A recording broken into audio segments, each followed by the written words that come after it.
Fórmula del Misterio. Queridos amigos y amigas del Misterio, pues ya estamos aquí en otro episodio más de Fórmula del Misterio y hoy tenemos un programazo muy especial con un invitado. Saludo a mis queridos compañeros. Charlie Pérez, ¿cómo estás? Hola Edgardo, ¿cómo te va? O sea que los programas anteriores valieron gorro o ¿a qué te refieres cuando dices programazo? Habíamos hablado de Verónica Castro y de Raúl Velasco, que en cada emisión de sus programas, aquellos muy famosos, no vamos a decir nombres, decían, es que el programa de hoy es muy especial, tenemos un programa maravilloso para ustedes, o sea, descalificando los anteriores, no seas así. No, es que no me dejas terminar, tenemos otra vez un programa muy especial. Ah, bueno, está bien. ¿Qué tal? Qué gusto. Mi querido JC, ¿cómo te va? ¿Qué tal, mi Edgardo? Hoy, esta vez, esta presentación ha sido, pues, muy light, ¿no? Hoy tenemos que ser decentes. Muy decente para como sí. Veníamos. No, hombre, ya era pum, para todos lados, pero sí, estamos aquí con decente. Mucho gusto. ¿Qué tal? ¿Cómo están? Buenas noches. Hola, Perfecto. ¿qué tal? Buenas noches, buenos días. A la hora que nos vean, nos escuchen. ¿Qué tal? Exactamente. Oigan, pues yo quiero comenzar porque vamos a entrar directamente ya al tema con nuestro invitado, pero quiero preguntarles a ustedes si conocen o saben qué significa o han oído hablar de la Kabbalah. ¿A quién le preguntas? ¿A nosotros o a la gente que nos oye? A ti, porque Charlie, la gente que va manejando JC. su coche oyendo el podcast va a decir... Bueno, también se los Ajá. pregunto, pero ellos no pueden contestar, ustedes sí. ¿Cómo no? Como el Pato Donald que hablaba con la radio, ¿te acuerdas? ¿Cómo está usted esta noche? Así decía el Pato Donald, le contestaba al radio. Estás Sí. loco, güey, ¿te van a contestar o no? Yo sí he oído de la Kabbalah, pero tengo muy poca idea, si no es que nula. Okay. Pero bueno, Mi para eso querido- tenemos al invitado de hoy. Pues mi querido JC. yo, la verdad, o sea, sí he escuchado, pero pues también he escuchado que hay veces que no saben cómo escribirlo, si con C, con K, con H por ahí, con acento, sin acento, pero es algo, pues es algo muy complicado de describir. Exactamente. Sé poquito.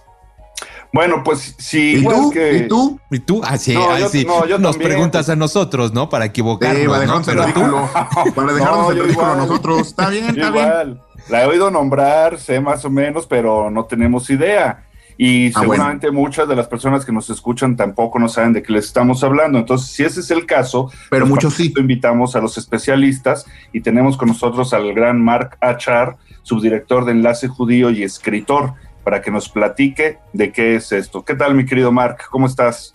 Querido Edgardo, es un gusto. Estoy muy feliz de estar con ustedes, muy agradecido por la invitación.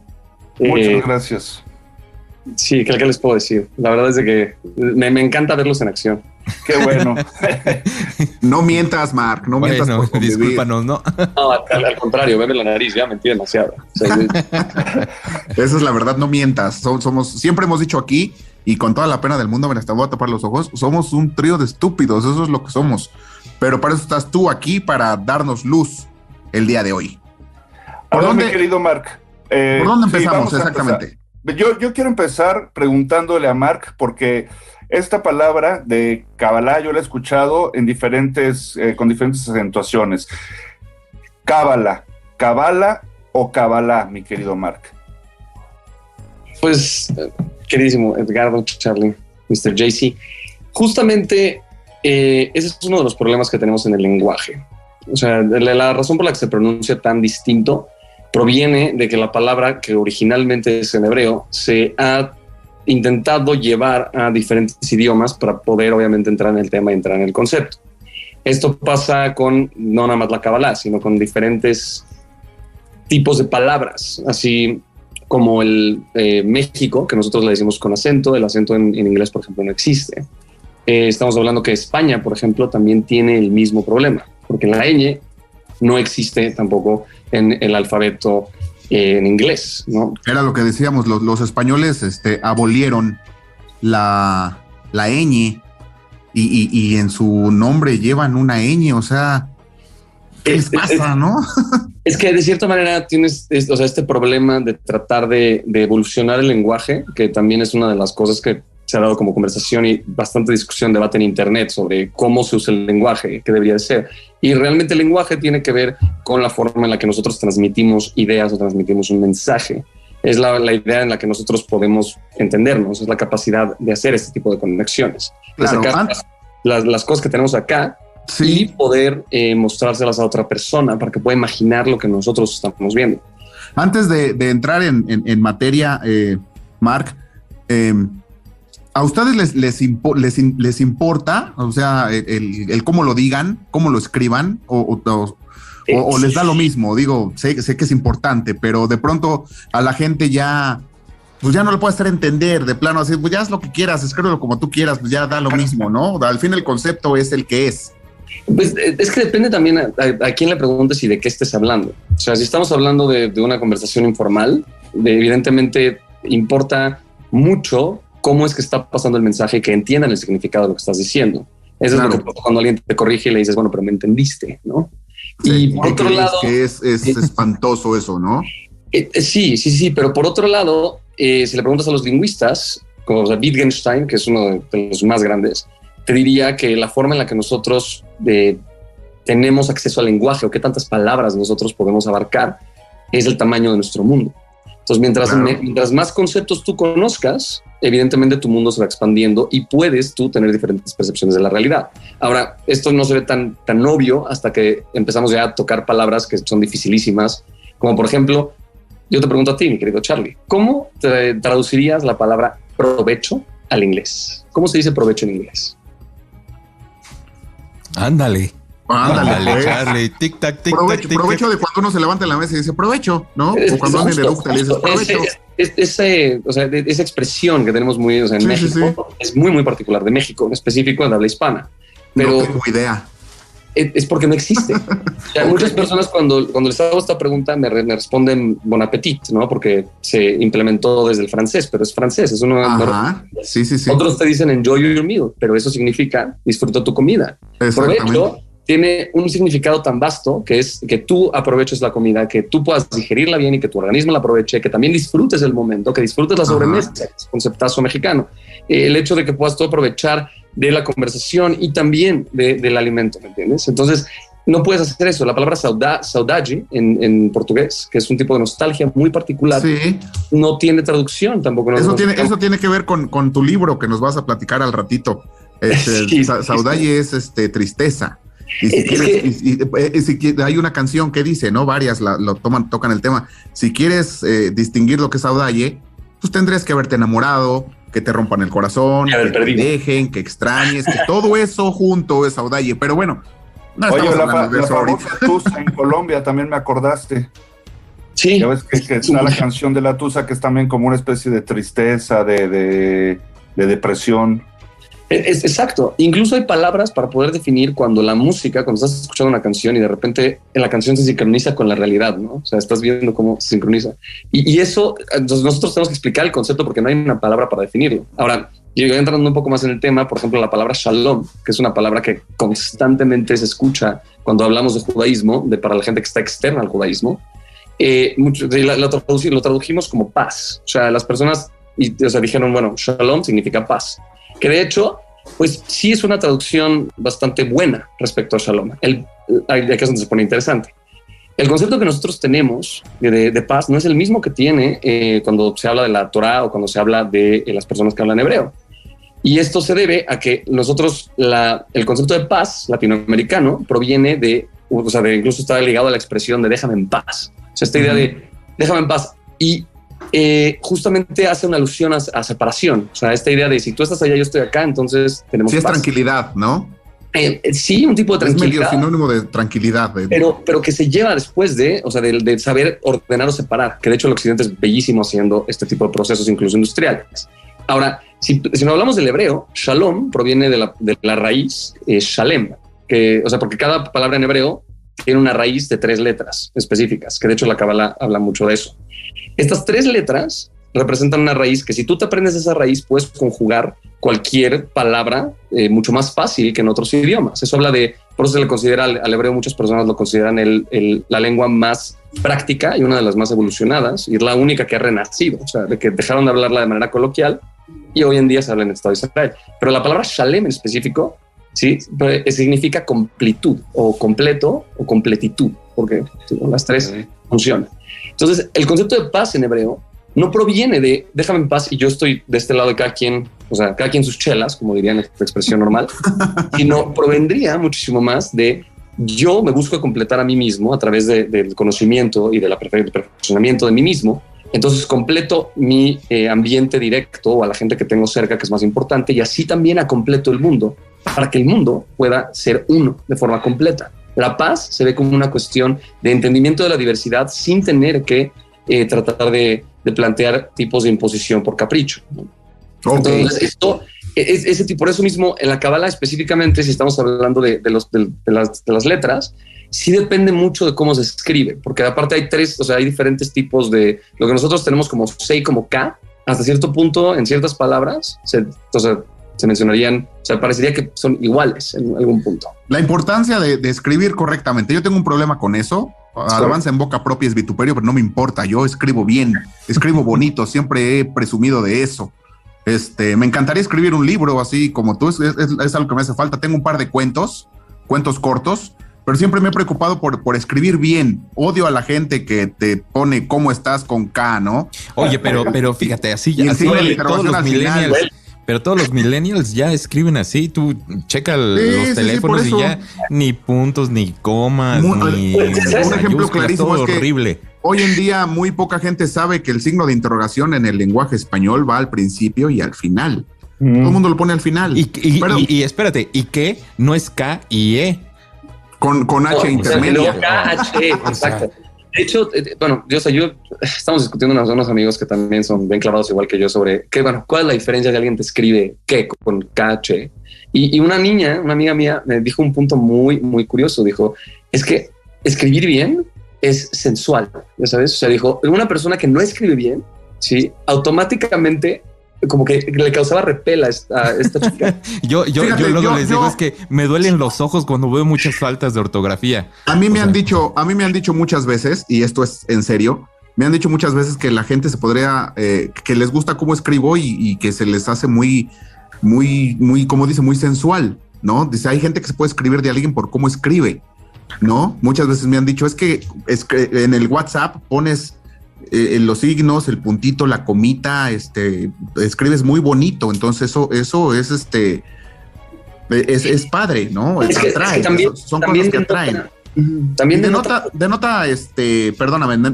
también buena educación, cultura, ¿no? Y hasta cierto punto empatía. Más allá, lo cual a la gente hoy en día pues le vale madre en realidad, o sea, le da lo mismo, ¿no? A mí como dices tú, me entendiste, ¿no? Sí. Pues sí, te entendí, pero no se trata de eso. Pero bueno, vámonos a la Kabbalah, mi hermano. ¿De qué se trata?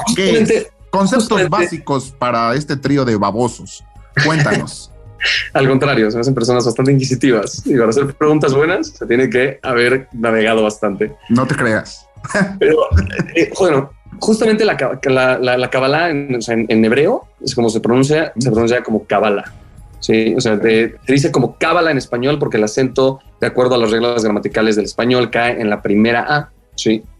Y casualmente, pues, esta idea de Cábala proviene de una raíz que es Kibel, que significa recepción.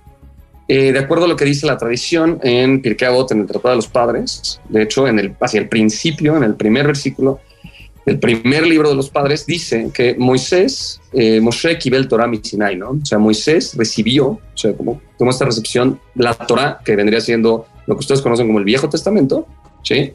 A nosotros lo conocemos como los 5 libros de Moisés, que es la Torah, que es la base del judaísmo. Okay. Justo cuando está planteando que Moisés recibe la Torah del Sinai, usa la palabra Kibel, y justo de esas palabras, o sea, de estas letras, pues, ahí es de donde sale la idea de la tradición cabalista. La idea de la tradición cabalista es una forma de entendimiento, ¿sí? Digo, muchas veces lo han llamado muchísimo más como un sistema de creencias incluso, o también una escuela de pensamiento, un tipo de disciplina. O sea, hay varias definiciones específicamente, pero en lo que todos concuerdan es de que justamente representa una perspectiva que, digo, ya estoy poniendo mis palabras acá, pero o sea, parecería un tipo de experiencia o perspectiva holística de la realidad, en donde que el occidente se ha tratado, se ha intentado o ha tratado demasiado, se ha esforzado por tratar de ordenar los diferentes conceptos para poder entenderlos, es decir, marcar la separación de cada uno. Entonces, si quieres hablar de biología, pues te vas a la sección de biología, ¿no? Es lo que conocemos como el conocimiento especializado. Sin embargo, sabemos que varias culturas antiguas, como por ejemplo los griegos, veían también el mundo como un todo. Incluso en la Biblioteca de Alejandría mucha gente no sabe, bueno, o sea, que no haya profundizado en el tema, de que se le culpa mucho a los primeros cristianos por destruir la Biblioteca de Alejandría. Y eso también como que hoy en día sonaría como una forma de denotar ignorancia o como tratar de imponer religión sobre todo el conocimiento, ¿no? Sobre sabiduría. Y la realidad es que uno de los factores interesantes es que en la Biblioteca de Alejandría no nada más se encontraba el cúmulo de conocimiento de sabiduría, sino se encontraba también todos los dioses que Alejandro Magno fue tomando en el camino para poder hacer su imperio, se encontraban ahí. Entonces era un centro también de culto porque lo veían como todo holístico. Ellos no tenían una separación. Entonces cuando los cristianos destruyen la Biblioteca de Alejandría, lo hacen en términos de tratar de quitar la idolatría, no realmente de tratar de perder el conocimiento que se perdió en las épocas de Alejandría, que estamos hablando de astrología, estamos hablando de conocimiento muy profundo que había ayudado al ser humano a avanzar y que por cuestiones de historia, o sea, de cómo se dio la historia, pues sí perdimos el conocimiento por alrededor de 1500 años, ¿no? Que es la época conocida como oscurantismo. Entonces, justamente el punto de la Kabbalah es tratar de ver el mundo de forma holística. Es súper curioso porque aquí es en donde muchas personas que denotan que la religión termina siendo este tipo de conocimiento bastante arcaico y dice, bueno, ¿para qué necesitamos la religión hoy en día? La Kabbalah proviene a darnos un conocimiento bastante profundo, este conocimiento esotérico de conceptos y simbolismos que nos ayudan a entender la realidad incluso en formas en las que la física cuántica o la física moderna incluso está viendo la realidad, la ciencia la ve. Lo que vendría siendo la idea de que estamos hechos de energía, eso en la Kabbalah es algo completamente básico y de hecho proviene también de la metodología que está planteada en la forma en la que se crea el universo en Bereshit, en el libro de Génesis. Ahora, esto es bastante interesante porque... Déjame detenerte tantito ahí, Marc, yo me podría seguir. Ustedes una aclaración. Ya más o menos nos explicaste qué es la Kabbalah, pero sí, ahí tiene que ver con religión, entonces, porque hablaste también de una cuestión esotérica, pero hay muchas otras corrientes esotéricas como la alquimia o como el Kybalión, etcétera, etcétera. Entonces... Sí. ¿Cuál es la diferencia? O sea, ¿es una religión? ¿Es un sistema esotérico personal? ¿O está mezclado? Es bastante interesante este punto. Porque, por un lado, por ejemplo, tienes... cada uno de los conocimientos esotéricos o místicos tienen características que denotan el tipo de cultura en el cual estaban, en el cual se forjaron, ¿no? Entonces, por ejemplo, digamos que tienes el conocimiento del Zen, que también se podría considerar un conocimiento esotérico.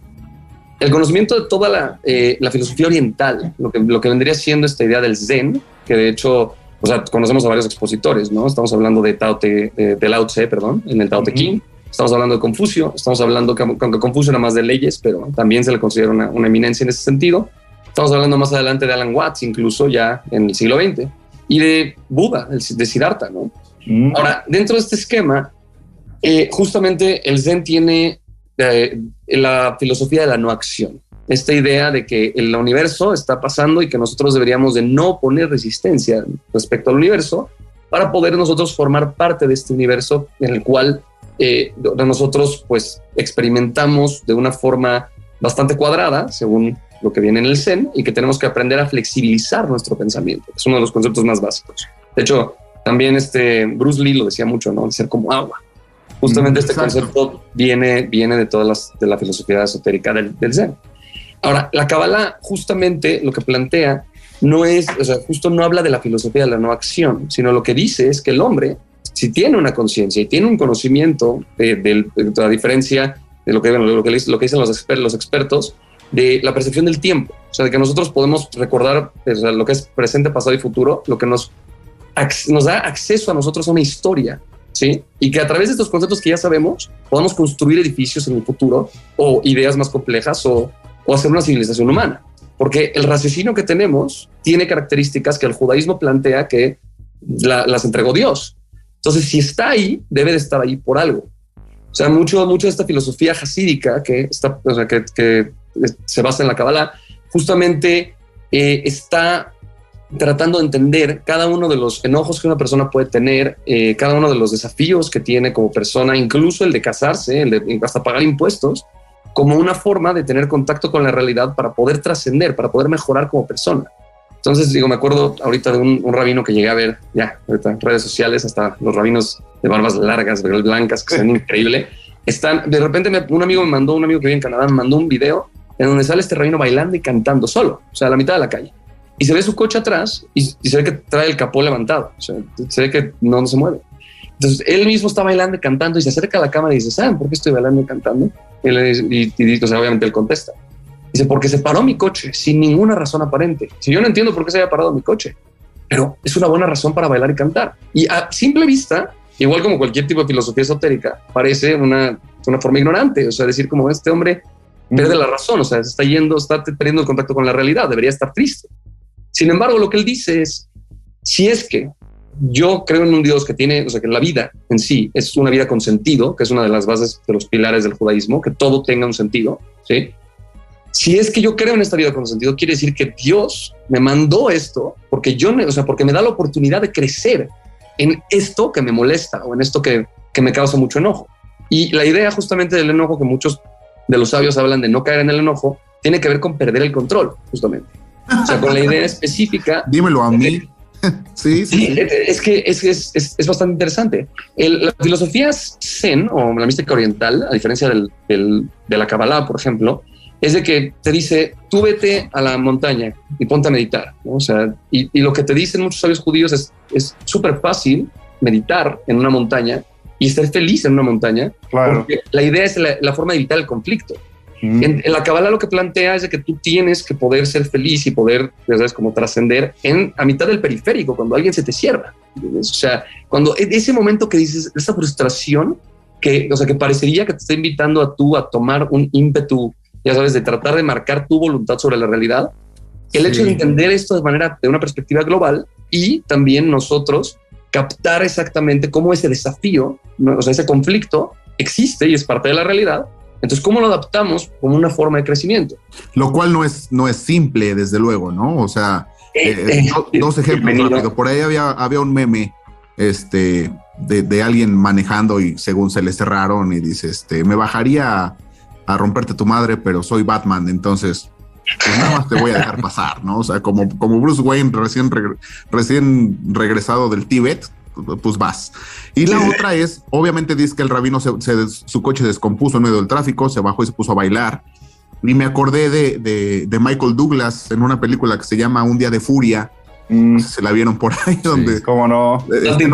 Está enojado y todo comienza con él en el tráfico, que no lo dejan pasar porque está totalmente embotellado el camino, y de plano se baja del coche y ahí lo deja y ahí empieza una serie de eventos desafortunados donde él vive enojado y todo empieza ahí en el tráfico. Entonces por eso digo que no es tan sencillo hacerlo, se necesita muchísima conciencia o mucha preparación, o yo no sé, para no enojarse. Es muy fácil enojarse aunque tú no quieras. A mí mucha gente me dice, es que tú casi no te enojas, y es que casi no te enojas. No, sí me enojo y me enojo feo.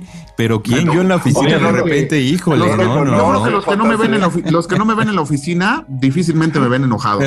Pero hoy, por ejemplo, estaba yo, iba a decir que me llevaba la chingada, pero no lo voy a decir. Estaba muy enojado, ¿no? La verdad estaba muy enojado por algo que me dijeron.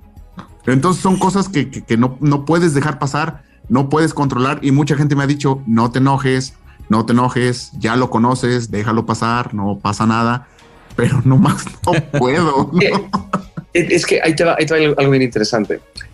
Casualmente, la pregunta que se hacen los sabios, y no nada más de la parte de la Kabbalah, sino Maimónides, siendo racionalista, pregunta, ¿realmente tienes que plantearte que cada una de tus acciones, si tú estuvieras consciente de cada una de tus acciones, o sea, realmente consciente de lo que estás haciendo, entonces tu vida sería exponencial? O sea, tú lograrías más cosas, podrías ser mucho más efectivo, podrías disfrutar 1000 veces mejor en la realidad. Sí. Solamente por el hecho de decir, bueno, sabes que justo ahorita no me debería, o sea, no debería de quedarme en la cama esta media hora, ¿me entiendes? O sea, estoy consciente que es necesario que me pare. Entonces, casualmente, justo lo que le dice a la Cábala es de que la materia, o sea, la materia y la energía están intrínsecamente relacionados, o sea, están completamente, o sea, digamos que entrelazados. Entonces, lo que está planteando acá es de que lo que nos hace diferentes a los seres humanos de los animales, por ejemplo, de hecho se plantean en niveles de alma, es como se plantea en el nivel de conciencia, en donde tienes la parte de una creación inanimada, o sea, como el hecho de que exista algo, como una piedra. Tienes la creación de los vegetales o de las plantas, que son, o sea, tienen vida, que ya subieron de nivel de conciencia, pero que realmente no tienen mucha agencia, o sea, no pueden hacer gran cosa, no se pueden mover, sino que están, o sea, dependen de lo que está alrededor, que de ahí es donde se basa mucho la filosofía Zen, en la naturaleza en sí. Después está el otro nivel de conciencia, que vendría siendo el nivel animal, en donde ves a puro instinto, o sea, donde ves el instinto caminando y yendo directamente a lo que tienen enfrente, a cómo reacciona de acuerdo a cómo maestran las cosas, y que no tienen acceso a niveles más complejos como la dimensión del abstracto, que es una de las cosas que Maimónides plantea en la Guía de los Perplejos, y también la dimensión del tiempo, en donde nosotros, como te digo, tener acceso a estas dos cosas nos plantea ya empezar a generar ideas, las primeras ideas un poco más complejas, que tienen que ver con experimentar la realidad ya a decisión. O sea, ya donde ya no eres víctima de tus circunstancias por primera vez, ¿sí? Bueno, tomamos en cuenta, o sea, como toda la parte, la parte de estas conciencias y de la evolución de estas conciencias. O sea, es la primera vez que un ser consciente tiene la posibilidad de decidir entre hacer algo y no hacer otra cosa, y que no está basado completamente en el instinto. Entonces, la Cábala justo habla específicamente de esto. Ahora, es un poco más complejo porque tiene muchísimos simbolismos que no nada más hacen alusión a la parte mística o esotérica, sino que también hacen alusión a partes intelectuales, pero de complejidad vastísima. O sea, estamos hablando en el libro de Derech Hashem, ¿sí? Que es un librazo. Casualmente, ahí el Ramjal, lo que está diciendo el Ramjal es uno de los grandes sabios judíos. Casualmente, este hombre empieza su libro, que es un libro que habla sobre los caminos de Dios, traducido literalmente. Habla sobre diferentes formas de entender la vida espiritual y de cómo hacer las diferentes obligaciones de lo que plantea la Torá, etcétera, etcétera, para alcanzar el nivel de perfeccionamiento más alto. Y una de las cosas que es muy interesante es que empieza con una forma de deducción lógica. Empieza hablando de los términos generales y después de los términos particulares. O sea, de eso se trata la primera parte del libro. Entonces, la pregunta, obviamente, justo lo que plantean los sabios judíos, es de que siempre es mucho mejor tener, o sea, siempre es mejor la persona que no tiene mejores respuestas, sino que normalmente llega a mejores preguntas, ¿no? Porque es la persona que está viendo la realidad y que está tratando de hacer esta curiosidad, ¿me entiendes?, en contra de la incertidumbre. Entonces, al plantear nuevas preguntas, lo que hace es plantear nuevas perspectivas. Las respuestas nada más llenan, ¿me entiendes?, este tipo de perspectiva que nosotros podríamos adquirir. Pero la realidad es que nosotros, como personas, estamos basándonos, o sea, estamos, como dirían, estamos arriba de hombros de gigantes, ¿no? O sea, tú ya usas la computadora y no tuviste que descubrirla para poder usarla. O sea, Einstein vino mucho antes que nosotros, y antes de Einstein estaba Freud, y digo, estoy diciéndolo también de diferentes puntos de vista, porque no es nada más una idea o una sola línea, sino estás hablando de toda la experiencia humana. JC, te veo ahí como con una pregunta toda. No, es que me parece muy interesante porque creo que estamos acostumbrados a siempre pensar de otra forma, ¿no? O sea, en esta parte de que no hay que enojarse y demás, yo siempre he dicho, si nosotros tuviéramos o le echáramos las mismas ganas cuando estamos enojados a estar contentos o a estar tranquilos, otra cosa seríamos. Entonces, con todo lo que está diciendo Mark, sí es como... Creo que hemos vivido de cierta manera en un punto equivocado porque vemos las cosas de una forma que no son. O sea, porque realmente ahorita creo que a mí me ha aclarado muchas cosas así en la cabeza, ¿no? Que dices, pues es cierto. O sea, la verdad es que es más fácil pasarla bien que estar preocupándose por todo. O sea, y esto que está diciendo de la Cábala es como, híjole, yo creo que sí es un conocimiento que está un poco desperdiciado, porque sí tendría que ser tendría que estar al alcance de mucha gente. Y si estuviera al alcance de mucha gente, creo que sería distinta nuestra forma de pensar. Obviamente no es para todos. Claro, pero en cierta forma lo está al alcance, ¿no, Mark? O sea, hay escuelas, lo difunden. Te voy a decir cuál es en concreto, esa es la pregunta. ¿Está al alcance para todos? Sí, no. Voy parte por parte. Claro.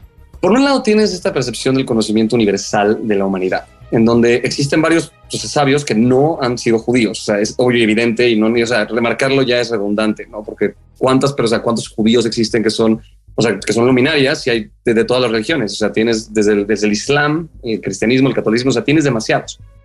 La cuestión es que normalmente lo que plantea la Kabbalah es de que deberíamos nosotros de ser conscientes del conocimiento ya que adquirieron nuestros antepasados y nosotros esforzarnos por hacerle honor a nosotros mismos y a ese conocimiento a la vez. O sea, en donde tú mismo puedas tomar las herramientas que ya te enseñaron, o sea, llevamos miles de años de civilización, ¿me entiendes? Entonces, podrías acercarte tú si tienes, por ejemplo, voy a decir algo random, si tienes hemorroides, ¿sí?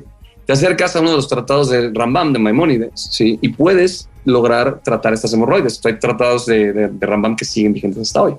Sin embargo, esto no implica que uses lo mismo para cuando realmente tienes un problema que tú pensarías que es banal. Aunque ya sabemos hoy en día que si tú tuviste ese problema, es muy posible que haya alguien atrás de ti que lo haya tenido y que haya proporcionado una herramienta mejor para tratar con ese problema. Así como comercio, negociación, o sea, de cualquier tipo de estilo. Entonces, te podrías basar en todo el conocimiento universal de las cosas, no nada más la Kabbalah, y también llegarías a un nivel bastante alto, que es lo que propone de hecho Maimónides, que es racionalista. Ahora, respecto específicamente a la Kabbalah lleva una tradición que se remonta miles y miles de años. O sea, la gente dice que a Moisés, hay otras teorías que dicen que incluso empieza con Adán, con el primer hombre, con Adán, Rishon. Y la primera cosa que vemos, que es una de los temas bastante recurrentes cuando hablas de Kabbalah, es el Zohar. Que el Zohar es uno de los libros más complejos que existen. Y la razón por la que muchas personas entran en este contacto con el Zohar es porque así es como normalmente se tiene en mente como uno de los primeros o de los pilares de la Kabbalah en específico. Se hizo, de hecho, por Rabbi Shimon Bar Yochai en el siglo II. O sea, estamos hablando de 2000 años. Ahora, uno de los problemas que tienen, igual como los libros más complejos, es que muchas veces no se entiende de forma correcta.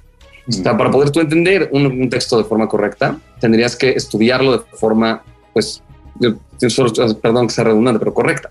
¿A qué me refiero? Si tú, digamos que hablas alemán, ¿sí? Y de repente alguien te da un texto de Cortázar traducido al alemán, ¿me vas a decir que es lo mismo?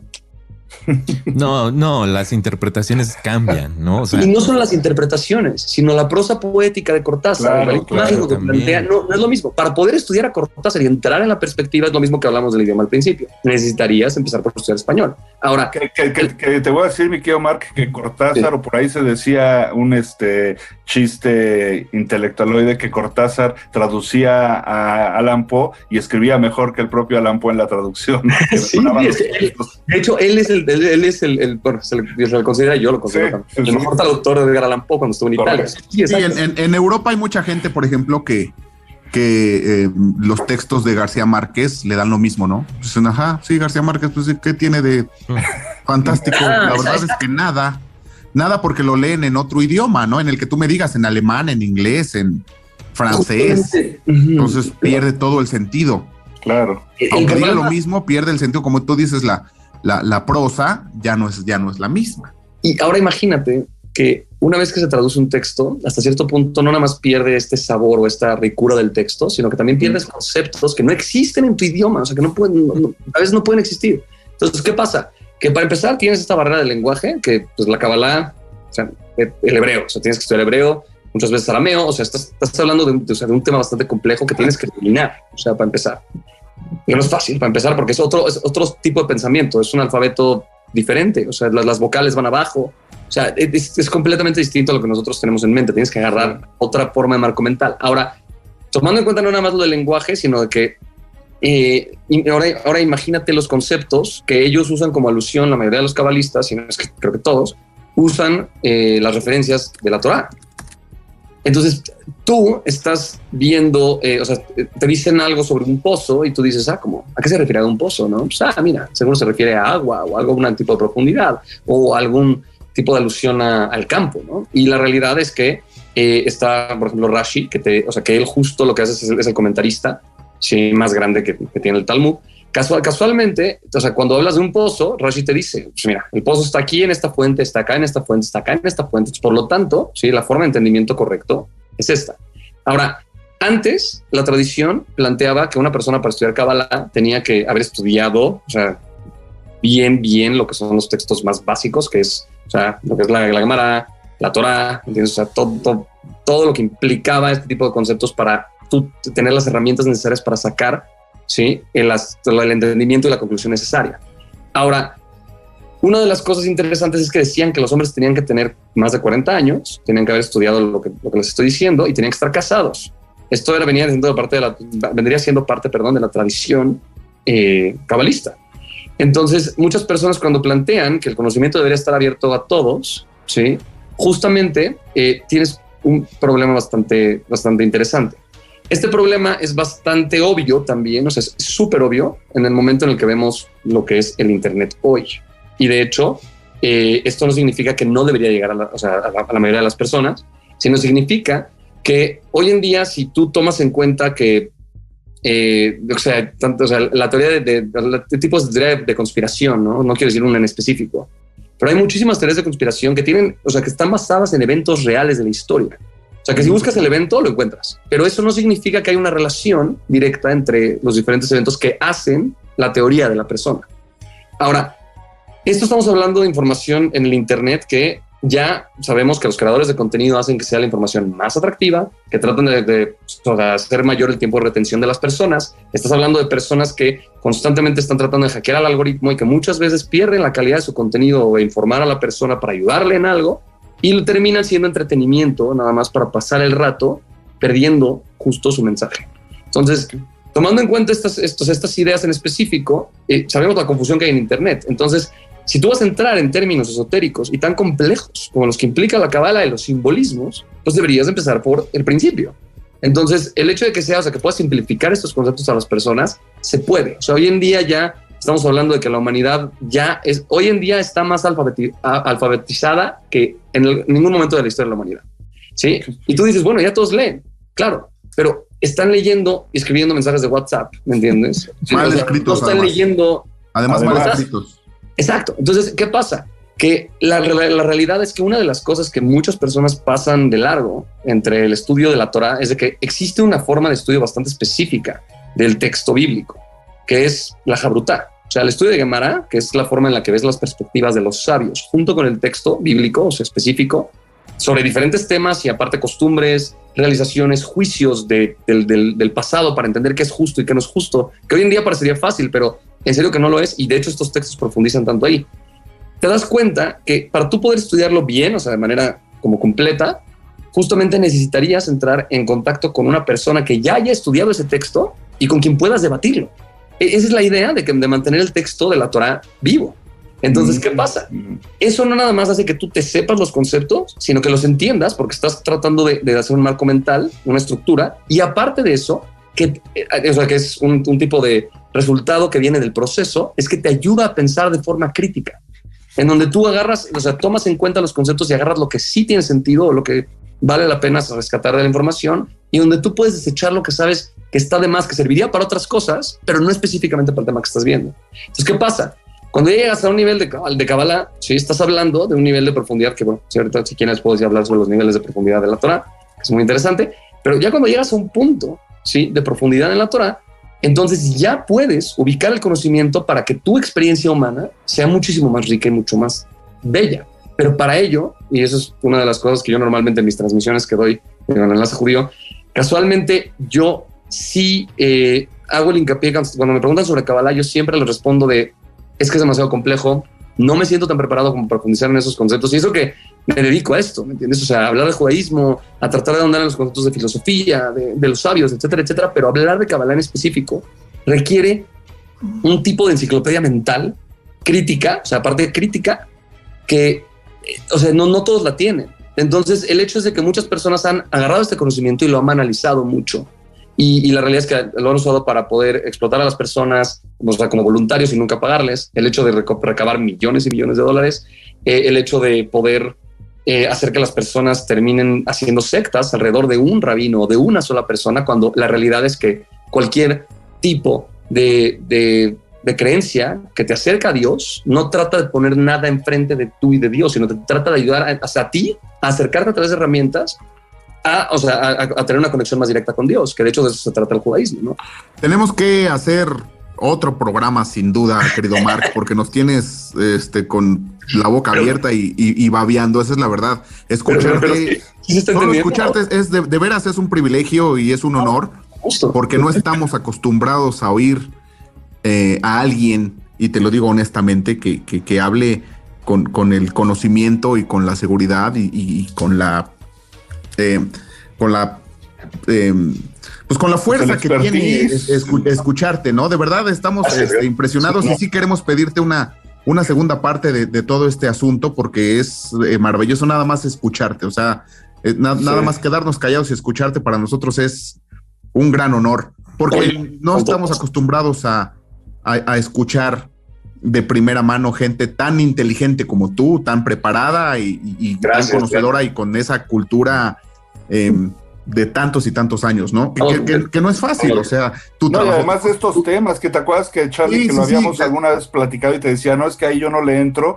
Sí, y a eso me refiero, porque su trabajo le costó al estimado Mark, o sea, no es de gratis, no es de ayer para hoy, o sea, es una vida de preparación, y qué bueno que nos puedas compartir todos estos conocimientos, y sí, comprometerte aquí mismo a que hagamos una segunda parte, pero antes de despedirnos, sí nos gustaría que nos platicaras de tu libro, sobre todo a los otros dos, olvídalos, no les platiques, platícame a mí de tu libro. Sabemos que estrenas ya en mayo, sale a la venta te presentas tu libro. Correcto. Que tiene que ver con el amor, lo cual es muy maravilloso. Entonces, es que Charlie es el romántico de nosotros. Charlie pues, es el que escribe poemas y cartas y se la pasa pensando cosas así amorosas. Está bien.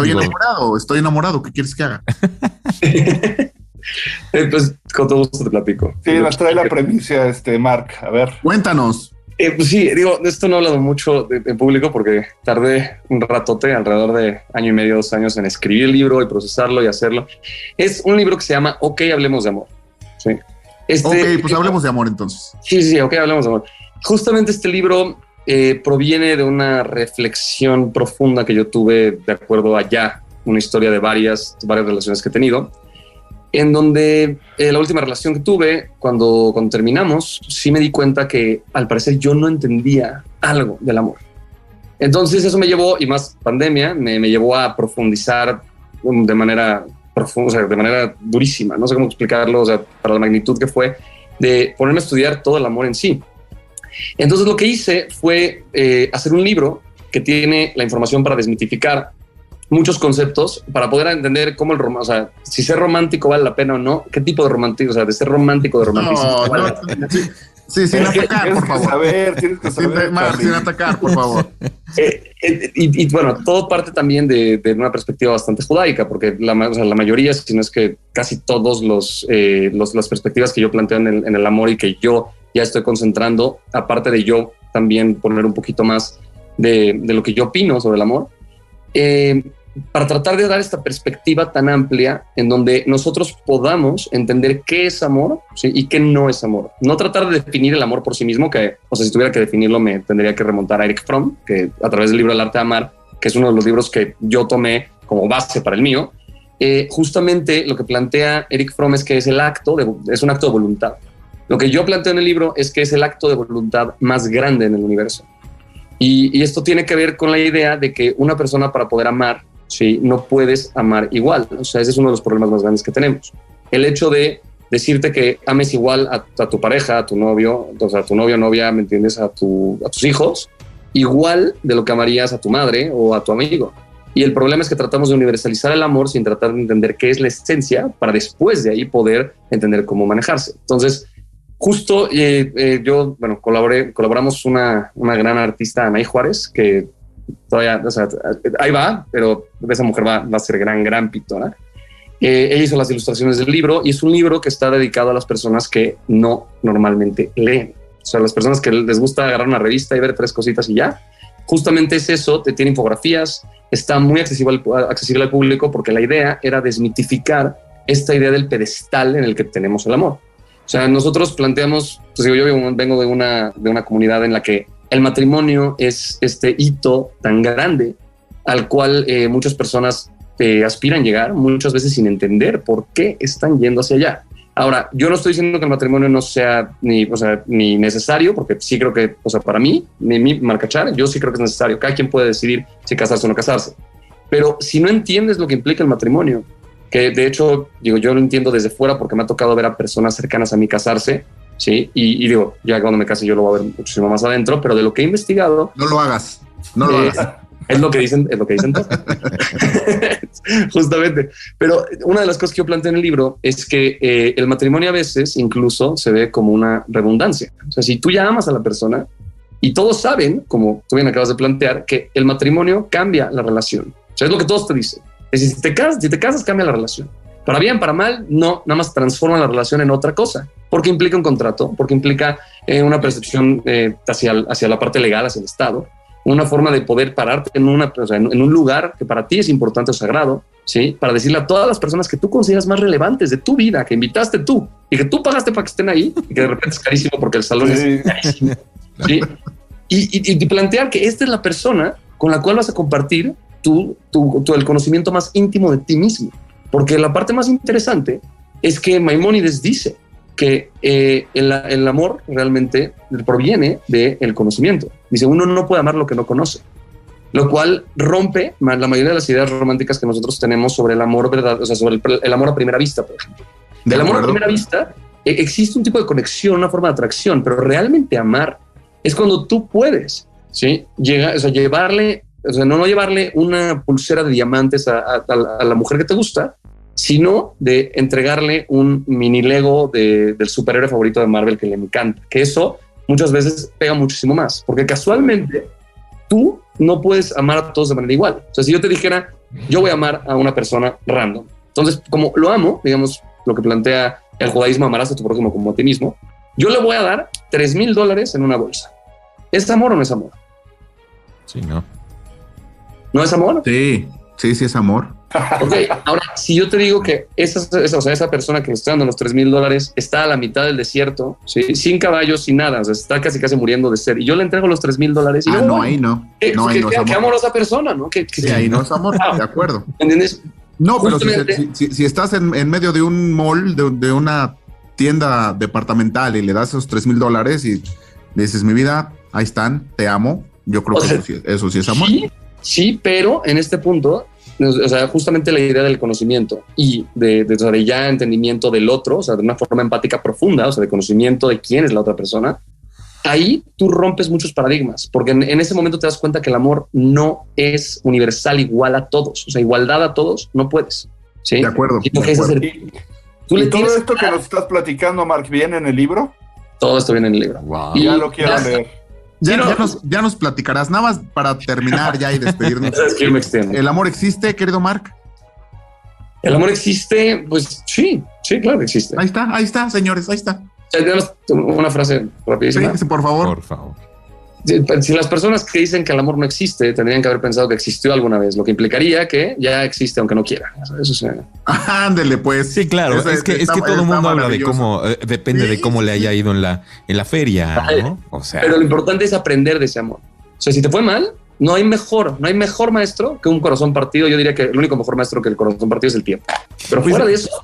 Mira, mucha gente también dice ni todo el amor, ni todo el dinero. Sí. Entonces, creo que tendríamos que partir de ahí para aprender a no regarla las que sigue, ¿no? Si estás enamorado, todo el amor y todo el dinero no, vuelves a entregar. No, porque ¿sabes qué? Primero estás tú.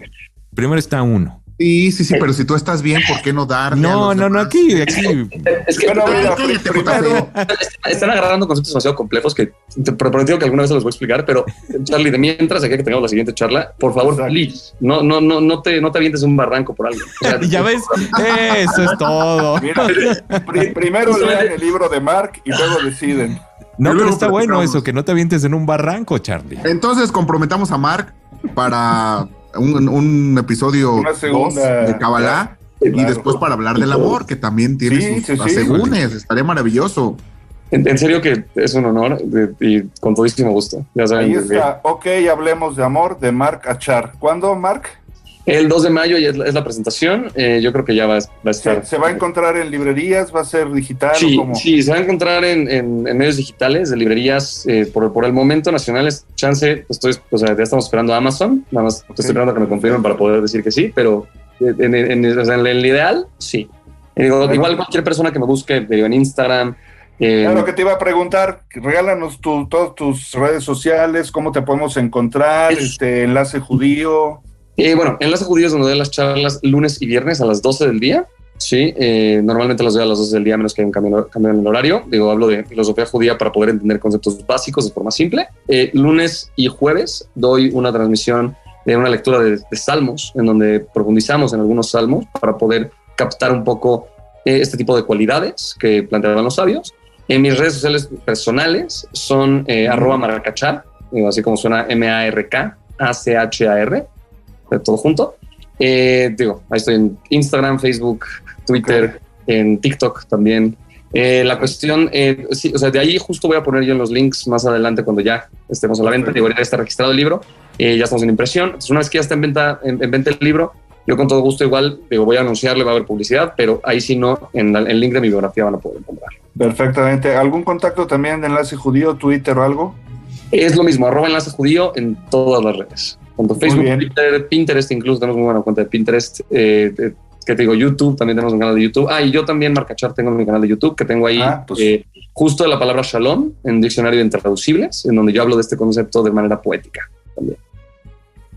Exacto, perfecto, mi querido Mark. Pues ahí está, compañeros, una probadita de lo que es Kabbalah y del amor. Sí, creo que se nos quedaron como 4 o 5 programas ahí en el tintero.